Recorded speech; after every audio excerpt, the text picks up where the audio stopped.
Let's face it, we're living through the collapse of the old system. If you're like me and don't want to rely on others for your basic needs, having an emergency food supply is a must-have.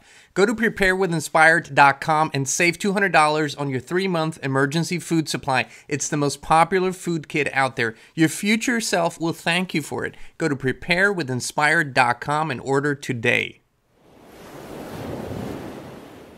Hey, Inspired Tribe, my fellow freedom lovers. John Nolan here. Thank you so much for tuning in to another inspired conversation. We're deeply honored and grateful to welcome a very, very special guest today.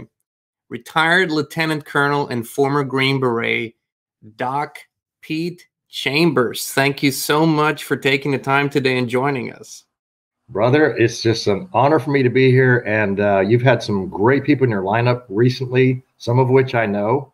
And so I'm really happy to be in the same ranks as them.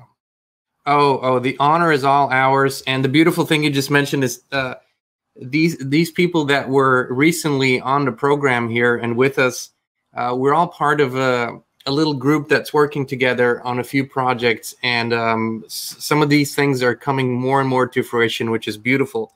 But Doc, one of the things that I always laugh about is when we communicate, and are on the phone and you send pictures, you are in a different place in this beautiful country every single day. I think today we're finding you we're at Virginia Beach. Is that correct? That Virginia Beach. So yeah. Before we go into your story and the things people really need to know about you, what are you doing in Virginia Beach today? What's happening?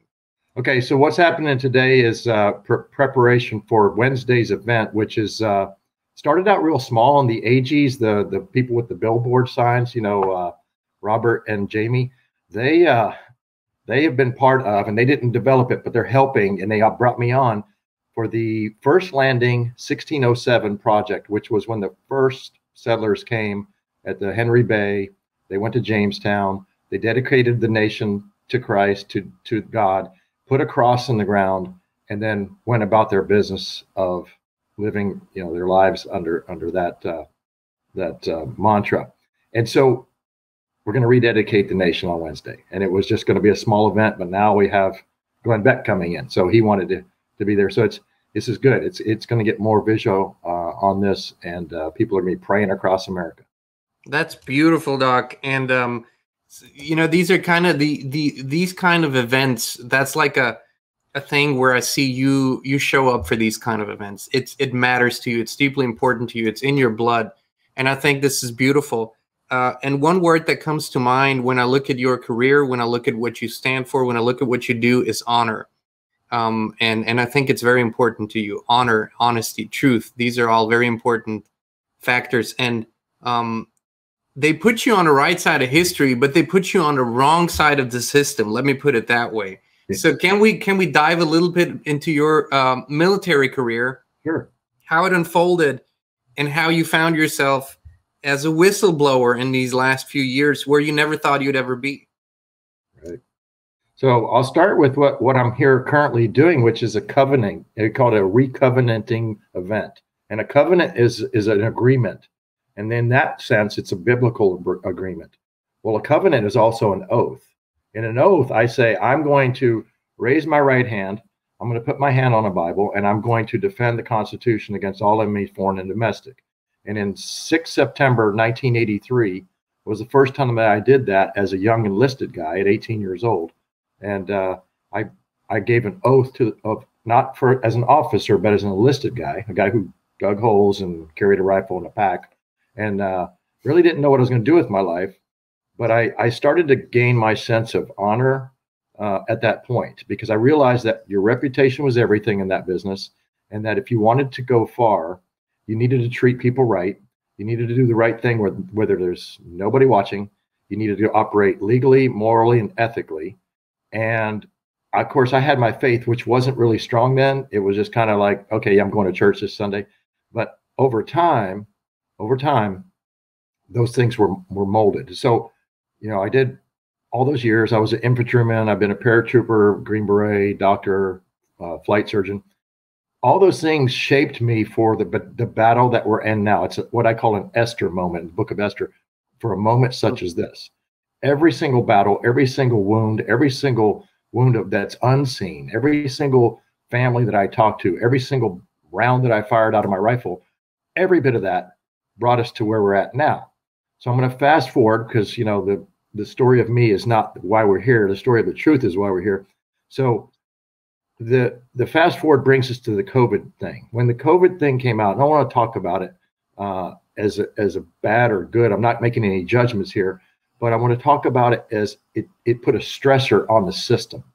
Okay, it put a stressor on our system of honor, courage, esprit de corps, our ability to be functionally unified as a unit, you know, to go and do America's bidding to protect the nation. When it put those stressors on it, it tested people's oaths. It tested their oaths, their ability to be honest, their ability to be transparent. Now, the military is not transparent inside the military. They don't have to be. They give orders, you follow orders. But came one day that I had to make a decision. And the decision was when Senator Johnson came to me and said, hey, we want to talk about this information from inside of the ranks. You have to give your name, and you're going to be on CNN or C-SPAN. And I had nothing on the internet about me. I was a Green Beret. That's where I stayed in the shadows. But I had to tell him something with two other doctors, and it was actually Dr. Teresa Long was the lead on it. And then the other two of us and another lieutenant, we came back and said, yes, we corroborate this. This is true. And when you tell those truths, and no matter where I sat as what I thought, you know, was an honorable position of authority in my military ranks, I went to what we call persona non grata in about 48 hours. It was not welcome. Had the weight of the Department of Defense watching me for every mistake. And that's a tough place to be when you've given your life of honor for that long, you know, downrange, multiple combat trips, all that stuff, taking care of people in the worst places in the world, the best people in the world, taking care of civilians downrange. I mean, we did some amazing things. It's not all about combat, you know, it's about love. You know, one of the things I talk about is in 39 years, active Guard and Reserves, in 39 years of wearing a uniform, I figured out what it is that's the truest virtue of a warrior. And it's not accolades and medals and how many trips did you go downrange. It's love. Truest virtue of a warrior is love. Here's why.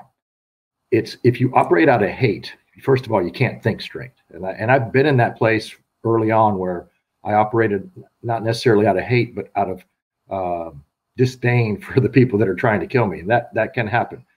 But when you operate out of love, you respect your enemies. You do. But if they're going to do harm to you, then you have to do what you have to do, but you don't do it out of hate. You love those people that are next to you, and those people really who are behind you, your families, Americans, people of the world. I mean, we've gone into villages and protected villagers in places that some people have never even seen before or heard of before. And for me, in 53 different countries around the world, most of those were not combat missions, but we still are there to protect the oppressed. And here's the motto of the Green Berets. It's Latin, De oppresso liber, to free the oppressed. And how appropriate is it that now, when I've taken my uniform off, I still get to do that. And the weapon that I have, the sword that I have, is in my field manual. I call it the Bible. It's in the Word. It's in the truth, because the truth is really the best sword that you can have.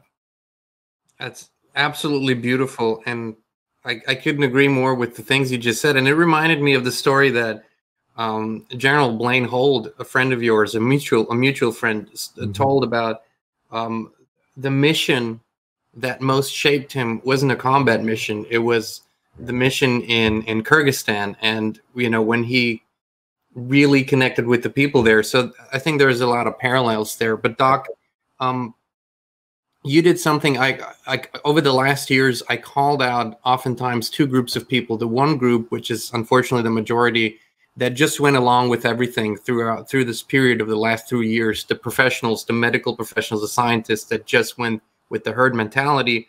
And then the other group, a growing group, thankfully so, is the medical professionals, the scientists who did the honorable thing and said, hey, there's something terribly wrong here. Something isn't right.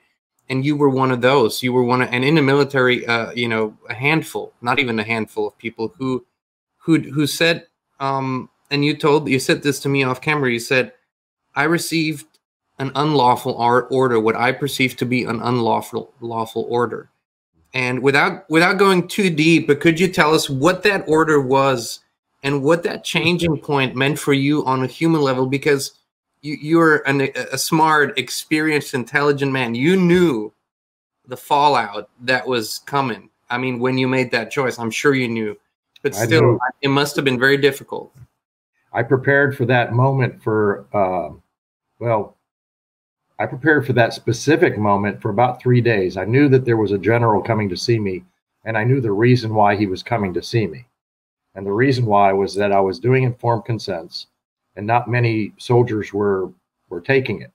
All right. So can we just quickly, as a medical principle, I'm sorry to interrupt, but can we quickly, because so many people don't know what that means, informed consent. What does that mean? Great question, because informed consent, it was just the norm in medicine for my 20 years in medicine.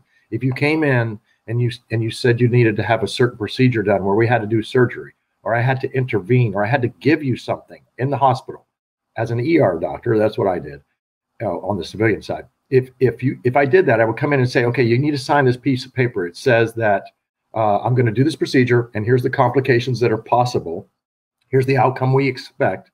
And so it's the good and the bad and the ugly of a procedure or medication. That's all it is. It's just giving you full information, informed. And then the consent part is when you sign. Mm-hmm. Right? That's a true informed consent. Good, bad, and ugly.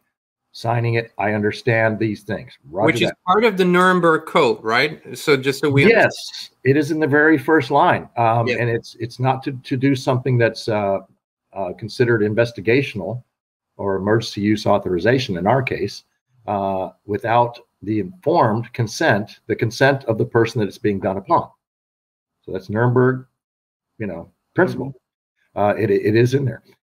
So when I'm waiting, because I know he's coming, I know they're not happy because nobody's taking it. I was on the Texas-Mexico border as the task force surgeon for a large element down there protecting our southern border.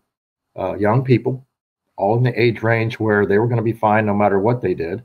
And if they did get sick, I could give them some medication and they would be fine until they took it out of my inventory. But that's another story. So then I get everything ready in my room, my little doctor room down there, right? My Connex, it's like a container car, and it's got it's 110 degrees out there with heat index, but that's just life down there on the border. And I've got my whiteboard up, and I've got all the numbers on the board, so I know he's coming to do a site survey, to come down and really see what's going on the border, to review the troops as well. Got the 2-star. And he came with a 1-star with him and another colonel. And I already knew the other two, and I knew that they agreed with me, but they were quiet. Okay, and so that's going to be another story we could get into. It was people that were quiet that agreed, but they didn't say anything. Okay, and some of that's cowardice, and some of it's just, hey, I'm about to retire and whatever. But when he showed up and he comes in all blustery, I really liked him. I liked the guy. And of course, I had my Fu Manchu mustache at the time, and it's out of regs. I'm Green Beret. I'm a little bit out of regs sometimes. And he walks in and says, "Doc, why are you doing that informed consents?" I'm going to be a little theatrical.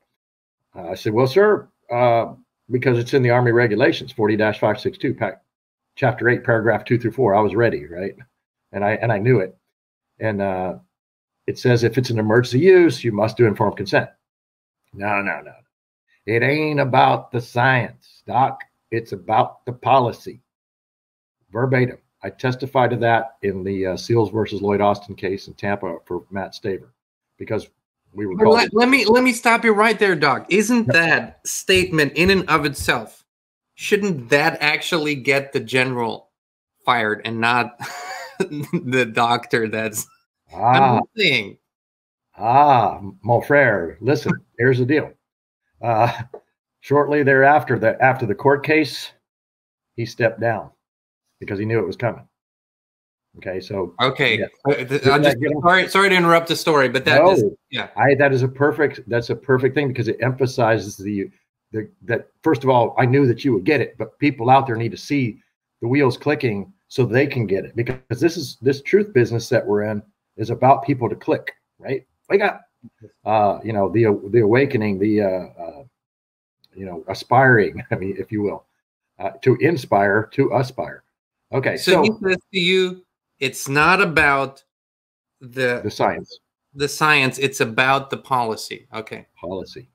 Now, if that policy exists and is contrary to the existing regulations, then to me and many of us that are in now and that are still in, we call that a shadow policy, because it can't countermand an existing regulation unless they change the regulation. But you see, the policy comes along, be it verbal, be it written, and it's a shadow policy. It doesn't compute. It doesn't work in my book, because once again, I go by legal, moral, and ethical, and the regulations, and the Hippocratic Oath. So there's multiple things that I have to fall under as a soldier. I have to follow orders, because here's another thing. In the Uniform Code of Military Justice, all orders are considered legal. That's the way it's written. So, but it's incumbent upon the critical thinker to then say, okay, all orders are legal, but it's going against the regulations. If you tell me, go into this village and destroy every animal, person in this thing, in this combat theater, that's an illegal order. If I do it, that's a war crime. Okay, so I don't do war crimes. Plus the humanitarian side of it, it just doesn't make sense. We're not talking about the enemy here. Now, if the enemy's there, that's a different story, if it's just them. But now we're talking about something that potentially could harm, physically harm someone, or is it really required? Because in the informed consent, if they're healthy, they didn't need it. Okay, because in this age group that I dealt with, very healthy population, they had a 99.997% chance of doing just fine, even if they got it. So there you go. So that's what the informed consent was about. And then I would say, here's the side effects if you did take it. And remember, this was early on. I didn't mention it, but this was early on when the first mandates came onto the military. So at that point, not many people had taken it because they're young. They showed up on the border to do their job where I'm down there. And we went from a couple hundred soldiers to thousands. And as they came on, I would have them in rooms of 500, 600 and say, okay, here's your brief on, the flora and fauna of the border. Here's how to not get a heat casualty. Here's how to do this. Here's how to do that. Be careful of the cartels. If they shoot you, it could hurt. All those kind of good things you got to tell them. But then you got to add in there, hey, and also we have this mandate. And here's my thought on that. I did a 90 slide informed consent brief, of which I only showed them about 20. And if they had a question, I could pull it up. But I gave every one of those soldiers a copy of that informed consent brief. I made a website for it so they could go to the website and go, here it is.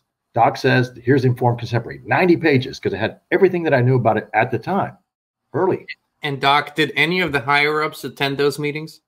Not a one. Okay. And it's okay.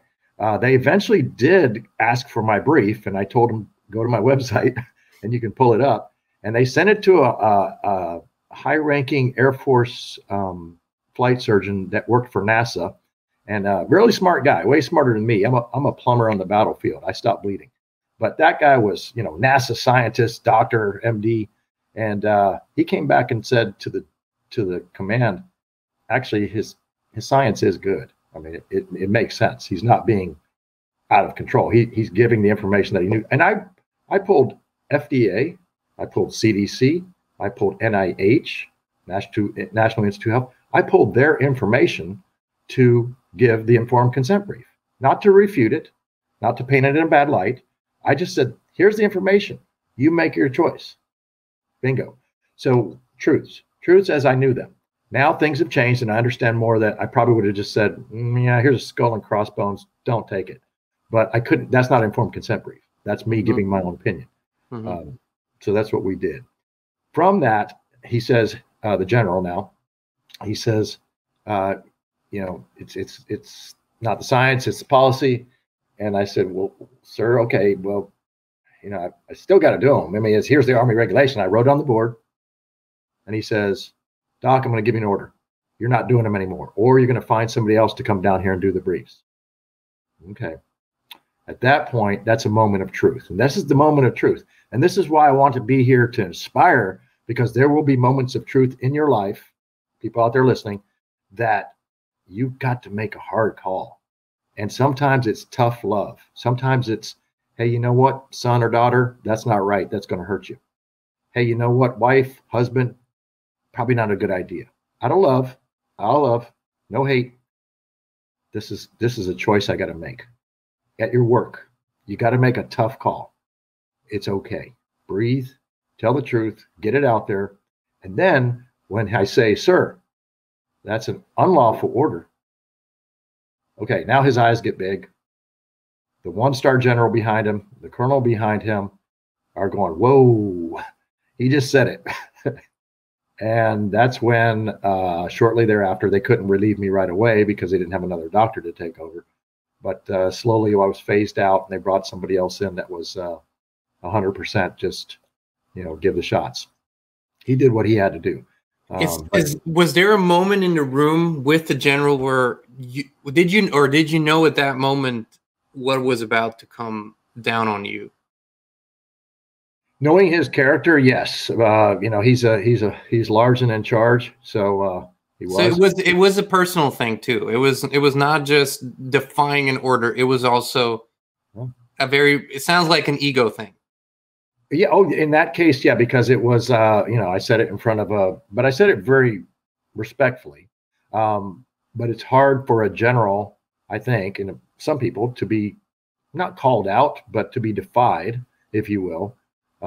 Whether my defiance was legal, I've talked to judge advocates since then, military lawyers, and they've said, well, you did it exactly right. You laid it out. You showed them the regulations. You said, then, therefore, sir. So it's kind of like the logical argument. Mm-hmm. If, then, therefore. That's what I did. I said, if this is right, sir, then this regulation's in effect. Therefore, I must disobey because that's an unlawful order. When you use logic and you use discussion, it should be taken and said, okay, then the counter, because as an officer, I had people under me. If my people came into my office and said, sir, I think that, you're making a mistake here. Okay, what you got? Oh, that makes sense. Okay, or no, this is what I'm going to do. I'll take all the consequences. I'm the commander. Roger that. That's my version of leadership, watching people since 1983. I'm not saying this guy's leadership is wrong or right. I'm saying in the moment, he got a little bit of ego. He got a little bit charged. He stomped out of the room, told me he was going to get me relieved, and then turned around and said, and by the way, Green Beret, shave that mustache. It's out of regs. I'm like, you got me there, sir. Okay. Because you must have, but anyway. So we're at the point where you have that conversation and you're starting to be phased out from your position. Mm-hmm. But they didn't strip you, they didn't fire you yet. That hasn't happened yet, right? So there's a misnomer, not with you, but with certain people. They've come up to me and said, oh, I heard you got fired out of the military. No, that's not what happened. I got pulled off my job and they replaced me, and that was fine. I was going to stay down there another year. I enjoyed the job on the border. It was protecting my border for the first time in my career. I thought it was kind of neat. I got pulled off of that job and essentially put out to pasture. And so my job would then consist of sitting behind a desk and doing nothing. Well, I had plenty of years in. I had well over the amount required to retire. You can retire at 20 years. So it was time for me to go. It was time for me to, what I wanted to do, go to the ranch and raise cattle. And that was essentially what I wanted to do. Just have a peaceful life. I was tired of war. I was tired of all those things. Yeah, no but shit. I realized that we were in a different war. And the war is a fifth generation, some people call it. Most people don't understand what that really is, but we'll just simply say it's a war for your mind and it's a war for your heart, and it's pushed heavily through digits. In many ways, it's even worse because you can't really identify it. I mean, if you have kinetic warfare, you see the weapons, you see the fire, you can identify it. It's horrible. Don't get me wrong. It's beyond horrible, but this is hard to see in everyday life, but it's everywhere. Right. It's hard to grasp, and the combatants in this, if you will, are everyone, from child to grandma. Everyone is a combatant, and they don't know it. And that's the hardest part, because you don't know, you don't hear the sounds of the battle. Correct. the trumpets and the bullets and all that. So when did the journey to whistleblower begin, and what happened there? Because you then found yourself at the center of a much bigger affair all of a sudden. Right. When Dr. Teresa Long, who's an active duty flight surgeon at a base in Alabama, she called me and said, "Are you seeing the same things I'm seeing?" And we talked, and I said, "Yes, I'm seeing people going to the hospital that are young with certain everything from myocarditis to strokes, and this is not typical. We don't see that our population." So that's where it started with us. And then I wrote my first affidavit, and I wrote an affidavit basically saying to the command and to all the people that would listen, this is what I'm seeing, and we have to stop this. And when I did that, nobody wanted to talk to me in the command. They just didn't want to talk about it. It's like, just keep doing your job. Well, there's a chain of command thing. So I only can talk to the person right above me by chain of command. I just talked to that commander right above me, which would be my task force commander on the border. And I did, and he didn't want to talk about it. He said, "It's too sensitive. I don't want to talk about this stuff." Okay. So then I went to the state commander, and I talked to her, and she wouldn't give me what we call an office call. I wasn't allowed to come in and speak. Now, if I'm the surgeon for all of your troops that are currently engaged on the border, the most important mission in Texas, and I would say in the United States right now, you would think that if the surgeon came and said, "I want an office call, I need to talk to you, there's something really important, there's some problems," you would say, "Yeah, I'll give you 10, 15 minutes. Is this a case of if I don't hear it, I don't know it? Correct. Okay. Because I don't know that it's a nefarious plausible deniability. I can't pinpoint that. But what I can say is that there's a degree of cowardice. There's a degree of we call it, some people call it cognitive dissonance. I don't 100% agree with that, because cognitive dissonance is like, all right, let's say I like to chew Copenhagen. Well, let's say I used to chew 5 tins a week, and all of a sudden I drop it down to 1. I'm like, it's not that bad. I'm only doing 1 tin a week, or I only smoke 1 cigarette a day. It's not that bad. I'm minimizing it, and it's partially that. But I think that in uniform, for those in uniform, there is I don't want to rock the boat because my command is telling me not to rock the boat. But there's a principle. You see it in politics and intelligence, and probably in the military is the same as on the periphery. I have heard there's a problem out there, but unless it's coming through official channels, I have plausible deniability. I didn't know it was happening, and the clock doesn't start ticking for me to do something unless it's coming through the official channels, right? That's kind of a principle. Exactly. And so there are ways in the military. So if I then go to that person and they don't want to talk to me, then I can do an inspector general complaint, an IG complaint, right? Well, that takes months. I can do another regulation that's a 138. I can do those things. They take months to be adjudicated. You don't have months when people are falling down, and you don't have months when I'm the only doctor on 1,248 miles of border looking at cartels to the south and 12,000 people walking across a week. So I had to go back to work. And so what did I do? I spoke to Senator Johnson. Now that's jumping the chain of command, but that is legal when you do what's called a congressional, and then they offer you the Whistleblower Act protection, which is a piece of paper written, signed by a senator, Whistleblower Act. It's you're under protection. It's also a double-edged sword because it can also get you can't get you in trouble, but because you have to write an affidavit and you put too much information in that affidavit, this is a warning to other whistleblowers out there. If you put too much information there, you got to just stick to the facts and be very general, because if you put too much, then when you go to court, like I did, federal court, to help defend some SEALs that didn't want to take the what's. So when we did that, then if your affidavit was so, detailed, then the opposing attorneys could read it and be prepared to refute your information before you even got on the stand. Mm-hmm. And you don't want to do that. You don't want to give up it's like playing Texas Hold'em. I mean, you hang on to your cards until the very end. If you just flipped all your cards over, you lose the game. So that's just a tactic. But anyway, Whistleblower Act protects.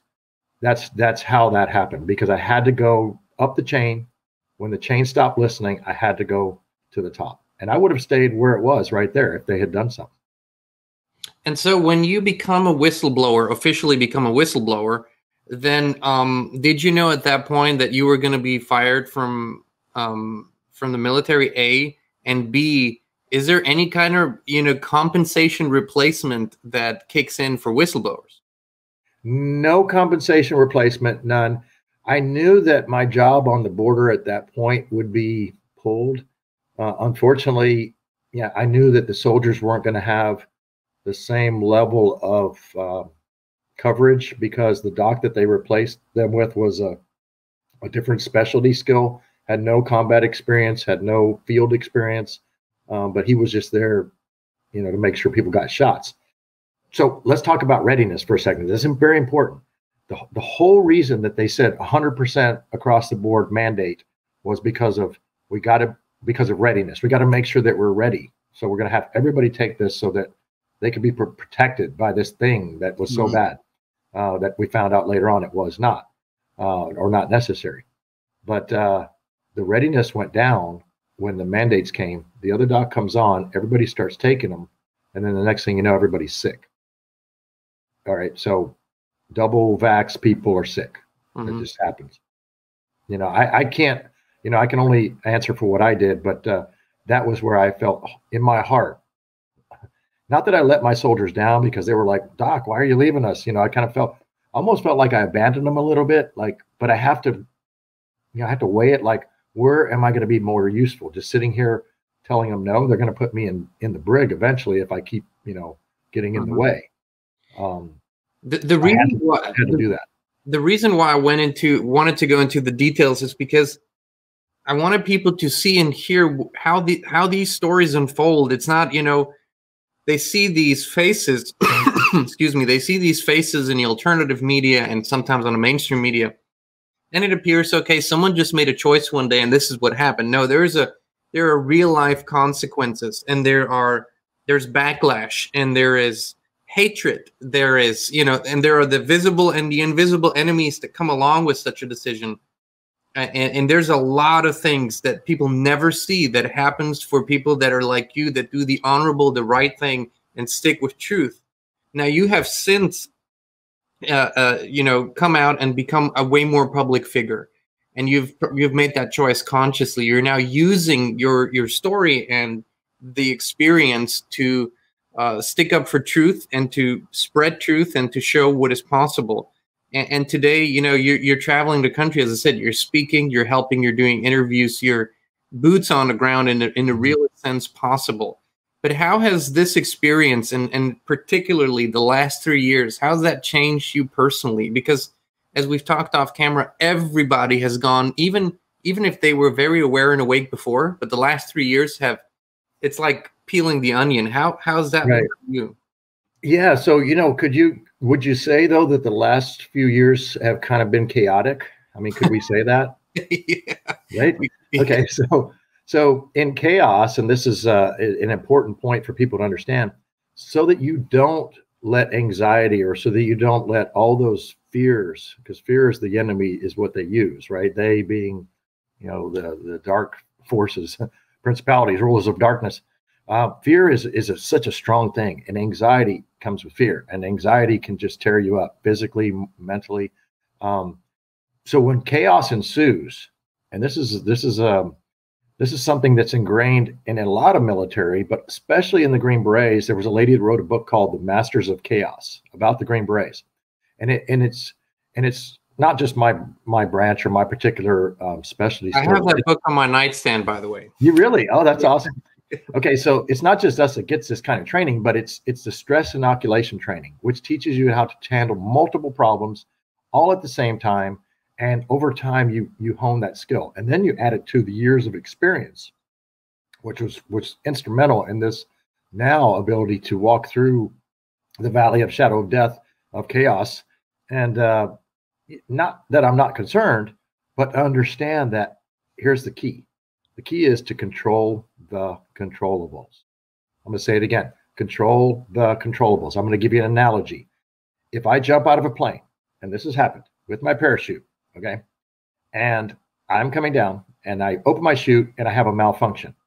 All right. So I don't think to myself, well, I'm tumbling to the ground at terminal velocity and I wonder what it's going to look like. No, I don't think to myself, oh my gosh, what time do I have lunch tonight or dinner? I don't think to myself anything but the one thing, which is to break away from the other chute or to pop a reserve, but I go right to the first controllable of that chaos, of that particular chaotic event. Control the controllables. A pilot will tell you this as well. You know, I did get trained in flying helicopters, and small helicopters, not big ones, but as a flight surgeon, we had the training. So there's emergency procedures that take place in a cockpit that if something goes wrong, let's say the fuel starts going to the engine, I don't take my hands off the controls and then start searching around like, what? I wonder where that is. No, I fly the plane. I control that controllable. The co-pilot then might do something, or I keep one hand on there and I do something. I have to control it. That's how we do it. Each little controllable. And over time, you can control more things. So when I came off out of uniform, retired, and actually went on my first show like this, and it was actually in a studio, and it was actually with Alex Jones. Now, people don't typically go straight to Alex Jones. I just happened to run into him in Central Texas. That's where his studio is. And he said, yeah, get on the show. And so next thing you know, I'm there with Alex Jones, and he's trying to bring me down some rabbit holes of January 6th and all this other stuff. And I'm like, I'm not here to talk about that. I'm here to talk about the border, this thing. Got it. So, you know, that's a baptism by fire for a person that's done zero media to like the biggest show that, you know, in the area. And so, not just in the area. I mean, some of the biggest shows around. Yeah. Biggest around. And it was a great show. And actually during the break, I got to know him a little bit and, you know, a couple little talks. And then I met Mike Adams. He was there and we got to talk. And then I was on his show next. But, and the reason Mike Adams has a dog, I'm going to put this out there, is because he saw Joe and he wanted a dog. So it's pretty cool. But that was all preordained. It was predestined. I didn't know that. I didn't know that as a young soldier that eventually in my life, I'm going to be speaking to people. I don't want to do that. I want to go raise cattle. But when you're telling truths and your focus is truths for your whole career, or whether it's for a day or it's your whole career, for me, 39 years, it becomes your drive. I've got to expose truth. I got to expose truth. I'm like the Energizer Bunny of truth. I'm just rocking out there like, hey, man, here's the facts. If you don't like them, too bad. Because Marie Curie, I believe she said it, and I'm not going to say it exactly. It was a scientist, and she was really smart. And she said, we fear that which we do not know. Now, she said it in a much more eloquent way. But if you don't know, that's what causes fear. Now, go back to the chaos thing. Chaos, fear. We've got to remember that if we know the truth, that settles half the battle right there in our own body and our mind. And if you look at it scripturally, biblically, for me, you know, in Philippians 4, 6, and 7, and it says, do not be anxious about anything, but in everything, through prayer and petition, present your request to God. The peace of God that transcends all understanding, transcends it, will guard your heart and your mind. So when I used to be downrange, I'm giving a little bit of personal thing here, but I want to. When I was downrange and I had learned that scripture from my son when he's a little bitty guy and he was singing it, was on a song, right? And that's how I picked it up. I would sing it with him in the car, but that saved my life. My son doesn't even know that, because when I was focused downrange and there was things happening and things were flying around real fast and bullets and bombs and, you know, my truck was blown up and I lost friends and all that. But while I was trying to focus, whether I was my hands on a patient on the battlefield on my knees, or whether I was returning fire so that I could protect us and myself, I would say to myself, do not be anxious about anything. But I'd be saying it in here. And that peace just came upon me because I was taking my mind off of my fear and channeling it up through the center of my body here to then see the fruition of all those years of training, stress inoculation, all those things in the steadiness of my hands. That's where I saw it, in the steadiness of my eye, in the steadiness of control. And people would say to me after things were over, like, Doc, were you not scared? I'm like, oh yeah, I was scared. Yeah. But those are not just techniques for the fun of it. Those are the reality of what happens during chaos. That's a tactical level. So now we come back to where we're at now in this fight. When I get out of uniform, that's my strength. That's what I know how to do. So that's why I'm always at the center of the chaos.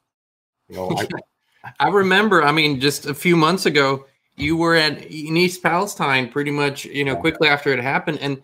And this seems to be a theme, you know, every time, as I said, we're in communication. You go, okay, I'm over here. Here's the video. Here's what's happening. On to the next ground zero, on to the next ground zero.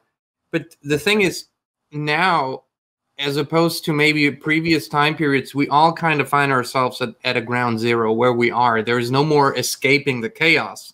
No. So we find ourselves here in 2023 at the height of chaos we have ever seen. What, in your perception, are the controllables right now for each and every one of us? What can we do? Right. Okay. So first of all, to understand that, you have to look at your requirements and your environment. Okay. So make an environmental assessment of what is it that's me? Where am I? Where do I live? Who's my neighbor? Inner and outer ring of security. What are the things that I need to survive? Okay. And who are the people that I can survive with? And then look, we need air, we need water, we need food. Okay, that's the top three. Shelter is important, especially if you live in Minnesota. All right, spent some time up there. So you need these key essential things, but you also need human interaction. You need to feel purpose. You don't let depression take over if you have purpose. I mean, that's just a fact. You don't need to lay on the couch and watch The View. You can actually get up and do something for somebody else and yourself and be part of a team, because that's how we survive. And go out there and control those controllables first. Because if the grocery store shuts down, guess what? You don't eat. So this is something that we're working on right now. It is the food forest abundance, the permaculture, and I like to add electroculture design, the things that allow you to build what I call, think about this. This is a little history. In World War II, Victory Gardens in England and the US, there was more food grown in Victory Gardens than there was on ranches or farms across the country at that point, because that was all being taken for the soldiers. So the stuff that we're feeding the people was their own gardens. So now what I call this food forest abundance idea is like Victory Garden on steroids. It's amazing. So I got involved with Jim Gale on this, and I went over and saw it, and I spent a month there. I learned so much. And so I was bought because here's why. As a guy that's gone down range in chaotic places, when I go to a village, and we do village stability operations where 12 Green Berets like me go live with people for months on end and help them protect themselves. But they also help them build their food structure, their water, help them build schools, medical clinics. That was my job. And so that's all part of that. Control those controllables for the basic needs first. Then whatever your job you have, but you know, a lot of people that I talk to, they're more retired or whatever. Those are ones that are really worried, like, okay, I'm by myself. What do? I'm like, first of all, get to know your neighbor. Second of all, conduct an assessment, see what you need to survive, and then make that happen. And if you don't have this item, let's say you don't have a water purification system, but you've got some cucumbers and tomatoes, you trade with people. Hey, but so-and-so across the street has eggs. You trade with them, because if the system were to go down, if for a period of time or forever, I pray not, but if it were, you've already got that set up. That is your inner and outer rings. Now you're talking about having real peace of mind. And we haven't had that in this country. And that's such an important point, Doc, that you're making. And I also want to tell people that we always have the links to Food Forest Abundance in our description. And Jim and his team are offering a free consultation, him and his team. So no strings attached. You go check it out, you learn, and then you make a choice. But the point that you're making is this is a time period in our shared history, the last 100 years. For the first time, people are not relying on their own skills and not relying on themselves for the basic needs. Yes, they go and earn a living, and with that money, they buy food off the shelves. That is, I mean, the quality is horrible, but that's how it works and has been working now for decades. In the last 100 years, that's the development. But all in time immemorial before that, people have always cared for themselves, and they've always had their own little structure. Why do you think are we facing such a challenge right now in showing people here's the first 2-3 easy steps to take? It's not monumental. You already have a backyard. A lot of people do, not all of them by any means, but a lot of people have a backyard. You can turn that into a beautiful, wonderful little oasis that produces a lot of food for you and your family, and you have so much more peace of mind. Why do you think is it so challenging for people to see that? I think that the challenge comes in the history of the development of comfort. Okay, and go with me on this, is when my family was coming up, and it wasn't that far back for me that I was out there working and growing hay to feed cattle, to do whatever, feed horses and to operate, and then trade with our neighbors for a hog, or go down and host some peanuts. I mean, we did that when I was a kid. All right. That's not comfort in many senses. It would be easier just to stay home and play the Nintendo or whatever, game box or whatever these things are. I don't play them, but it would be easier to do that, right? It's comfort. Comfort is the nemesis. It's the evil enemy of productivity, because I got to do something. If it was light outside, we were outside, and in the summertime it got dark late, so we worked a lot. And then a lot of times it wasn't just work; it was us just going out and doing and being kids. But for mankind, for us, especially in America, because we are so abundant based upon our stores, corporations, or the corporatocracy, as RFK talks about. I've heard him say that. The corporatocracy, when they supply you with everything and make it so easy, there's a potential there, not only to be controlled, but also to be reliant upon something that is very fragile. Okay, and that's happened over a period of time in this nation, to where, especially in large urban areas, where if for 3 weeks, let's just say that the thing shut down, that you couldn't go to your pharmacy, you couldn't go to your Piggly Wiggly or whatever you can go to, Winn-Dixie, I don't know what the chains out there, but if you go to any of those and there's nothing there, think about that. I mean, what do we have? We didn't have toilet paper for a while because of COVID, right? We just didn't have it. Oh my goodness, we just can't go to the bathroom.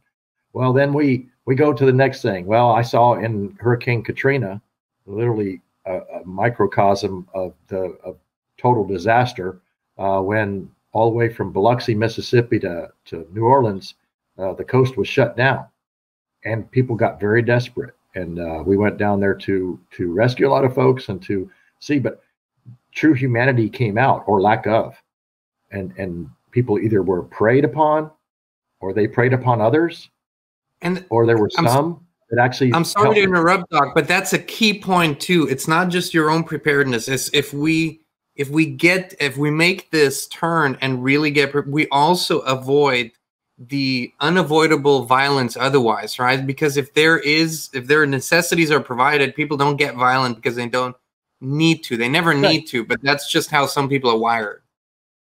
That's right. Desperation. Desperate times cause people to do desperate things. And I've seen that now in America with that. But I've seen also and it's a much smaller disaster, but a tornado in the Oklahoma-Texas border, where a town gets squashed, and I've seen the next town come over and just give them everything, and just come in and give them their lives and help with all these things. So we've seen a different type of character that rises or falls during times of duress. And when it's long-term duress and it's long-term lack of food, water, etc., they get desperate, and they're human beings. And we can look back in the history of famines throughout history. I mean, the Ukrainian famines in World War II or Stalin era, and the other famines that happened in the potato famine, which was man-made. It was created unfortunately by the government of the UK. People got desperate. They left the island. They went to America. Many Irish. We see these things, and the way that we avoid them is we prepare, right?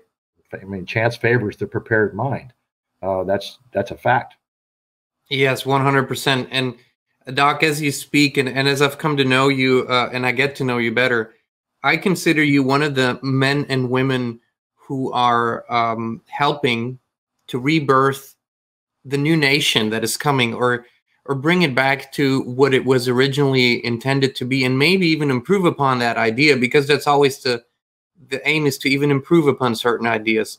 So I believe the founding fathers and mothers of this new nation and of the rebirthing is people like you, who are doing this on a daily level, on, you know, boots on the ground, what needs to be done. And part of that, which a lot of people have avoided over the last decades, is entering the fields of politics in one way, shape, or form.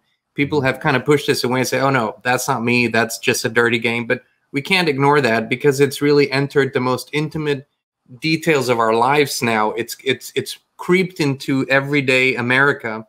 And so politics can't be ignored. The people need to populate that arena too. And you have, in your way, you're beginning to do that as well. And as much as you're comfortable to share, how are you managing that arena? Oh yeah, I would love to talk about that a little bit. You know, when I came off of active duty in 2015 and went to the Texas National Guard, somebody asked me, would you run for Congress, for U.S. Congress, for a position? And I said, no, I'm just not that guy. Exactly what you said. You know, one of my heroes of the Texas Revolution was Davy Crockett, and he was stood on the wall of the Alamo. But before that, he was in D.C., and he was a Tennessee congressman. And he was a Tennessee volunteer, went down to Texas during the Republic days, and stood on the wall with William Barrett Travis and defended at the Alamo. And he said to the Congress when he was done up there, he said, you'll have to excuse my French here. This is Davy Crockett. He says, well, y'all can go to hell. I'm going to Texas, right? That's what he said. And he went there, and he died there. Now, I'm not suggesting that, you know, that's the lineage of all people on the Hill, although some people might say that might be the best thing for him, is to actually make them do some work. But if I was to ever do that, that's how I would do it. I wouldn't be a long-term person that's going to be there for 30 years. I would do that because we need people to come in and bring some freshness to it. And I understand their argument that they need to stay in office forever because they understand the job better. That doesn't work for me. There's too much corruption that takes place when you are seduced by the lobbyists on the Hill, et cetera. And I stay off the negative, but that's really what was not good for me. That was not good for me. But since then, I have advised some important folks on the Hill, Congressman, Speaker of the House, the last speaker, all of which became acquaintances and some friends. And that has opened up doors for me to be able to be up there or to speak and say, hey, I'm down here on the border, Congressman so-and-so. Let me tell you what's happening. Because they like those truths. Because most of the time, here's the facts. Here's the facts. The people that spend the money on the Hill is the House. The House is the appropriations. That's where that comes from. They have a committee, but they write the check. From the ground, and this is from downrange, this is from the border, in the Middle East. If I gave information to my command, and then I talked to my friends up on the Hill, and they'd say, I never heard that. And we're talking about money in the billions that's being expenditured downrange. You didn't hear that. It's called redacted briefing. It happens all the way to the top. And our general friends can tell us this, and that's usually where it stops. It's in that general rate because, and this goes back to the original question of why don't people talk about this, is because they want to give a good brief because they're moving up the chain. Many people do that. Not all of them, many. And so when they move up the chain, they give a good brief. Well, the brief that contains the problems in it isn't going to go to the top because that redacts. I mean, that redacted information is what's going to allow me to keep moving up my rank chain. So I don't tell that stuff. So me, a guy like me, I'm the guy to go, hey, squeaky wheel over here. Hey, Congressman so-and-so, here's the truth. And what that does is people, they want truth. Okay. Some people can't handle the truth. Good people want the truth. And when I hear a person like that, and I'm going to give a little bit of information, not too much, but I'm going to say that I was able to sit in with Robert F. Kennedy when he gave his speech. Not that I'm a Republican, not that I'm a uniparty guy, not that I'm a Democrat, but I'm a guy of truth. And I had already been triggered by a friend who was also a Green Beret that was there, that worked on his staff at Children's Health Defense. And I'd spoken with John Robert Kennedy at a different event in LA. We had 30,000 people in the crowd at the Defeat the Mandates. And of course, I got 3 minutes and he got 30. But, I listened to him. I like what he said. And he's been in the fight with us on the mandate side and on the military, side as far as protecting us. So he's been there. And he's sued corporations, the Monsantos and those kind of things, bad food people, GMO stuff. He's out there doing that. So I respect that. So I thought I'm going to go and listen to him. I'm going in person, go up to Boston, and I listened. And then I got a chance to discuss with him just for a few minutes. Left there, and then was offered to be able to come back and advise, and not an official capacity, but just advise. What is it about the military that how can I do best for them? When a leader does that, and I've met a few people, I can count it on one hand now in my lifetime, of the legislators and important people in that realm that I have met. When I hear that, I see hope, I see truth, and I see somebody that's going to make a change. Am I making an endorsement? No. All I'm doing is saying, if I can infuse truth into this person, I'm all about it, because that's where we need to be. We tell truths, you can't go wrong. If they choose to change it or if they choose not to use it, it's on them. So yeah, I've got hope for this nation. I couldn't agree more. And we have this discussion off camera with our friends, you and all of us. And I think one of the realizations that we hope people will come to is it's not about a personality cult. It's not about the very principle of what America is supposed to be, is that not one guy or one woman on top dictates the fate of a nation. That's the antithesis to what America should be.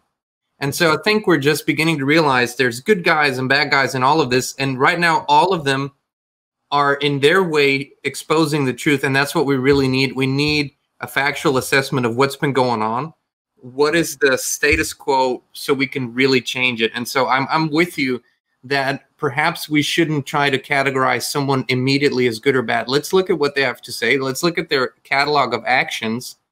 And then let's see how we can add to that in terms of how can we bring out more truth. I think this is what this time period is all about. So I want to thank you really for all of your service. And I know you have places to go today, and we could go on forever, but I would like to extend an invitation for another conversation, because there's so many more avenues I'd like to cover with you.